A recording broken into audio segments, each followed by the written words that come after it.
So we round things off then, with Three Colours Red. The final part of Kieślowski's Tricolor trilogy, Rouge, is set in Geneva, where young model with asshat boyfriend, Valentine, Irene Jacob, is about to hit the big time. Distracted while driving one night, she hits a dog in the road and, after very awkwardly lifting it into her car, goes in search of the animal's owner to ask if she should take it to the vet, instead of taking the dog that she hit with her car directly to a vet, like a thinking person.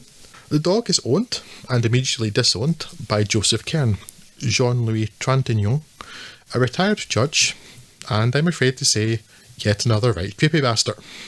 He spends his days listening to all of the phone calls of his neighbours. Why they are all on the phone all of the time, and why they all use cordless phones, is never addressed, probably since the answer would be narrative convenience stroke contrivance or, quick, look over there, something shiny. As was the style at the time. Undermining a career in which he enforced the law with a retirement which he breaks it with abandon. He has seemingly little contact with other humans, at least up until the point that the beautiful dog basher comes calling. Valentine. That's my Tinder profile, that is. Beautiful dog basher. Valentine is, of course, appalled by his voyeurism and goes straight off to inform his neighbours. And then doesn't, but instead forms a friendship with the creepy old bastard.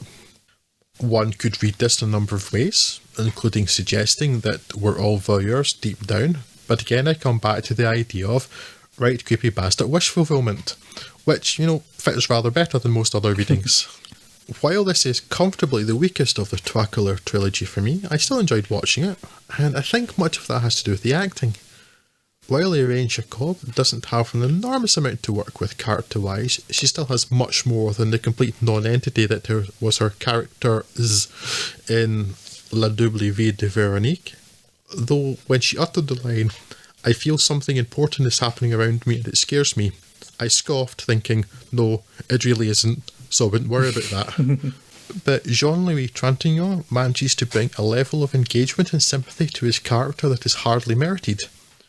Watching his and Jacob's friendship bloom, despite its clear unlikeliness, is rewarding, as is the recalibration of his moral compass thanks to her influence, despite this also being hard to believe.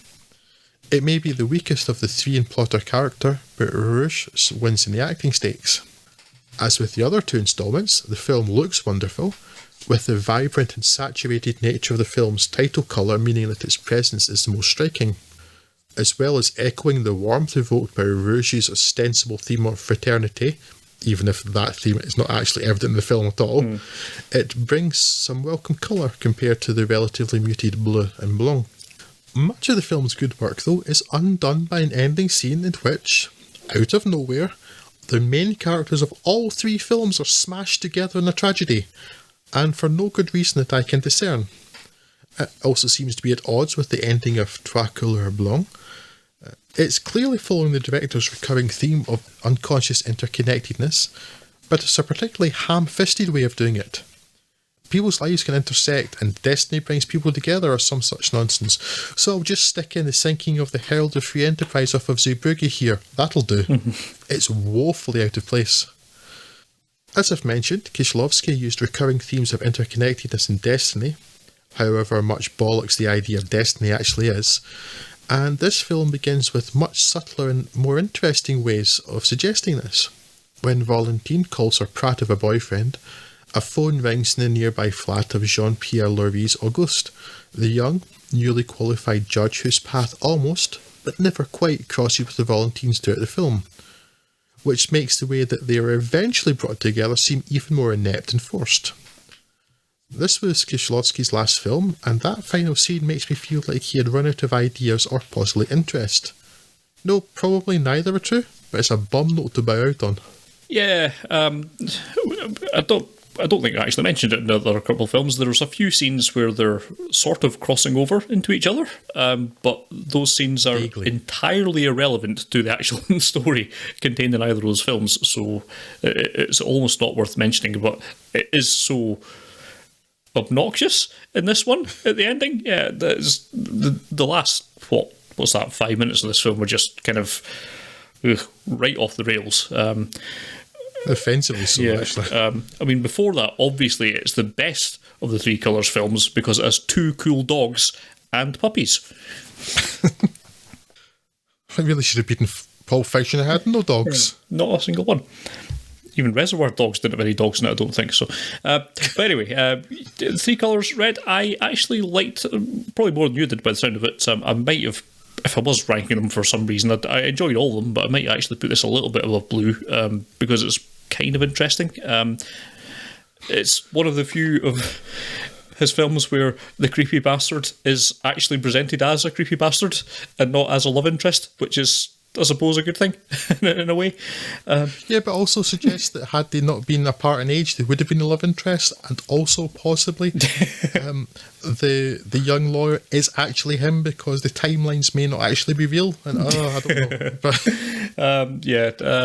But yes, really strong acting performances, which kind of helps, and the kind of the whole sort of voyeuristic thing interests me in a way. The way that it's kind of presented and the way that they discuss things around it, it has more meat in the actual supposed thematic content of it than most of the other films, I think. In as much as it actually presents a few ideas that it could then, you can either defend or pick apart, it actually says something in the actual text of the film rather than the metatext or subtext of it. This one does actually say something which you can either agree or disagree with, so it does present you with something that you can then work with. So that's a change, if nothing else. But yes, you're right. It's it is perhaps in kind of conventional judging it sort of ways the weakest of these films. Certainly, I kind of enjoyed it more in spite of itself in a lot of times, rather than because it is. Again, it's just another film. Very good acting performances, and that makes it a lot easier to get over some of the hurdles that it's presenting. It helps. The kind of narrative, when it becomes sort of more focused towards the kind of love aspects and the kind of fate towards the end of it, it does sort of lose me by that point. But I think perhaps by that point I'd kind of already made my mind up on it. It was just interesting the way that it was presenting these kind of themes, and dogs are cool. So there's that. Yes, I wouldn't say I disliked any of the Three Colours films, so it was certainly worth going back and watching them. I do feel, as I've said, with I think all these films now, I was expecting to be challenged a bit more on the kind of thematic content and that kind of nature of his work, and to be honest, I don't feel like I got that with more or less any of these films. I feel like have I missed this entirely? I've had a tiring couple of weeks. Maybe I've just not been in the receptive mood to deal with it, but I think from what you're saying, it sounds like you've had more or less the same issues with me. Like it, yeah. It's like these films, I think I pretty much liked them all. Double Life of Veronique perhaps aside, but even that one I still found something to appreciate in it, and certainly the artistic side of things, the way that it's shot, the way that it's filmed, a lot of the kind of more production aspects of it I found consistently really good. Yeah, I don't think you could say any of them are bad films. Yes. Maybe deeply unsatisfying films or weird films or didn't like them, but bad would certainly not be a word I would use. Yeah, and given how much I normally veer towards liking narratives over anything else, I'm in a way surprised I liked them all as much as I did. But I just didn't feel like I got a lot more from it than that. I was expecting to get a bit more out of this. I was expecting to see something a bit that connected with me on some kind of level, and this didn't. It's just a bunch of films that I can appreciate, which is fine. That's good. I like films that I like, but I wasn't changed by any of my experiences here. I didn't feel anything. I didn't feel many emotions as I was going through this. They were just good films, and I was expecting or hoping at least to be blown away by some of them, and instead I just got a lot of good films. C'est la vie. Yeah, I'm a sort of similar place myself to it's. I don't know if I was expecting more, but I was certainly hoping for more. Yes, particularly with the reputation they have. Absolutely, yeah. I thought, well, they're going to be amazing. Like they were fine. I guess some maybe a bit more than fine, but I enjoyed watching them. I don't regret watching them. It's quite interesting to have done it, but it's like, I think my overarching feeling over this, is that it? Yeah. Like more, please, more, bigger, better, something, I don't know, just vaguely frustrating, as I was expecting more. Yeah, I mean, put it this way, I'd be expecting off the back of this to go into watching Decalogue. I'm now not going to do that, and I suspect I probably never will. That's funny you should say that. I got Decalogue, and I thought, I'll watch that. Okay, yeah, that's going to sit on the shelf for as long as Three Colours did now, I think. Yes. Which is a pity. Although, actually, I don't know, I might watch the first Decalogue because they're shorter than films. That's true. 50, 60 minutes, I think. I might watch the first one. If the first one grabs me, I might watch it, but if I still feel kind of underwhelmed by that, as I have by several of these, I think maybe I'll not bother. Yeah. Disappointing in the end. Just to pop back to Three Colours for a moment, Scott, too. Explain the bottle banks to me. Oh, well, that's the deep thematic element of being old. There's been a few actual, I think, in at least 4 of these films, there's shots of old women, very doubled over, struggling to walk across the frame. And this one, they're walking across the frame and then struggling to put a bottle inside a bottle bank. And I don't know if there's some significance to it's in red, I believe, is the only one where someone actually, the lead character goes and helps. Puts the bottle in, yeah. But if there is any significance to that, I don't really get it. Yeah. They're very conspicuous, particularly when they're generally next to these massive green bottle banks. So, that kind of draws your attention in the frame anyway, and then you see this old shuffling person, and say with Le Double Vide de Veronique, there's the old woman with her shopping first.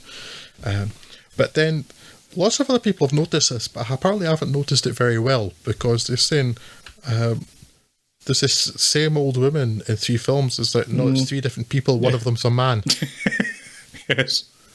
You're not paying very good attention. So if you can't even tell that one of these people is a man and they're 3 different people, I'm not taking your opinion for it.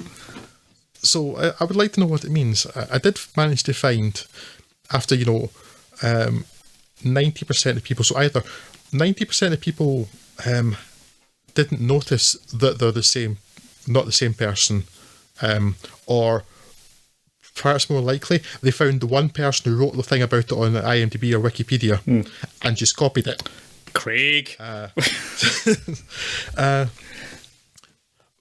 I did find a quote somewhere from a quote attributed to Kieślowski, but I don't know how accurate this is. Apparently he was asked about the motif and he replied, "All I want to do is remind us that someday we might be too old to get a bottle into a recycling bin." Which is absolutely the classic metaphor for age, right? Yes, it is. So I hope that if that was him, he was taking the piss and he just didn't want, he was like being David Lynchian and didn't want to tell what it meant. Or it kind of sounds fake though, because it's not your classic age metaphor. No. And it's not a particularly universal, compelling or relatable one, I'm thinking. Yes. Yeah, that's a weird one. But I wondered if you had any other further insight into the repeating theme of seeing an old person bent over struggling to put bottles in a bottle bank. But no. Let me get this straight. You wanted insight and you asked me. What's your deal, bro? No. Have I done bad? I'm no one's source for insight. No, I have no concept as to what he was aiming at with that one.